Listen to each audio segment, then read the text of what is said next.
રાજવાડી મુખ્ય બજારમાં ટ્રકની અડફેટે 11 વર્ષીય ક્રિશ કુમારનું કરુણ મોત થતાં લોકોમાં આક્રોશ જોવા મળી રહ્યો હતો. પોલીસે અકસ્માત સંદર્ભે કાર્યવાહી હાથ ધરી. ભરૂચ જિલ્લાના ઝઘડિયા તાલુકામાં દિવસે દિવસે વધતા જતા અકસ્માતોને લઈને તાલુકાની જનતામાં રોષ ફેલાયો છે. અકસ્માતોમાં ઘણા અકસ્માતો જીવલેણ બનતા હોય છે, જેમાં મોંઘી માનવ જિંદગીઓ નંદવાતી હોય છે. તાલુકામાંથી પસાર થતા રાષ્ટ્રીય ધોરીમાર્ગ અને રાજ્ય ધોરીમાર્ગ સહિત અન્ય ગ્રામ્ય માર્ગો પર અકસ્માતો વધી રહ્યા હોય. તાલુકાના તમામ માર્ગોને અકસ્માત ઝોન ગણીએ તો પણ ખોટું નહીં લખાય. અકસ્માતોની વણથંભી પરંપરા યથાવત રહેતી હોય તેમ આજે તાલુકાના મહત્વના વેપારી મથક રાજવાડી ખાતે મુખ્ય બજારમાં ભાલોદ તરફના માર્ગ પર એક રેતી ભરેલ હાઈવા ટ્રકે 11 વર્ષીય બાળક ક્રિશ કુમાર ઉર્ફે કાના પરમારને અડફેટમાં લેતા આ બાળકનું ઘટના સ્થળે જ કરુણ મોત નીપજ્યું હતું. રાજવાડી પોલીસમાંથી મળતી માહિતી મુજબ રાજવાડીના ધોરણ 5માં અભ્યાસ કરતા ક્રિશ કુમાર કાના પરમાર નામના કિશોરનું અકસ્માતમાં મોત થયું હતું. અકસ્માત બાદ રાજવાડીના સ્થાનિક લોકો રોષે ભરાયા હતા અને છાસવાર અકસ્માતો સર્જાતા વાહનો પર કડક કાર્યવાહી કરવામાં આવે તેવી માંગ કરવામાં આવી હતી.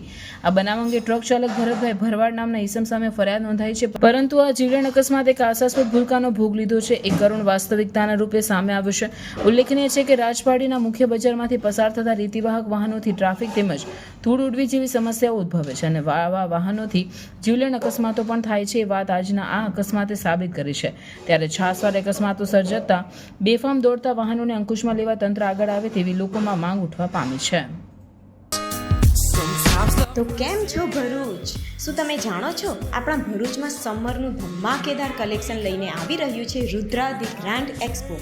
તારીખ 19 અને 20 એપ્રિલના રોજ, સમય સવારે 10 થી રાત્રે 9 વાગ્યા સુધી, જ્યાં તમને મળશે સમરવેરનું ધમાકેદાર કલેક્શન, જેમાં kurti, western dress, premium designer sari અને બીજી ઘણી બધી અવનવી પ્રોડક્ટો મળી રહેશે, જે તમને ક્યાંય જોવા નહીં મળે. તો હવે રાહ ના જોતા ફટાફટથી પહોંચી જ જજો રુદ્રા એક્સપોમાં, જે આવી રહ્યું છે હોટલ રેજેન્ટા, ABC સર્કલ ભરૂચ. તો જવાનું અને રીલ શેર કરવાનું ચૂકશો નહીં.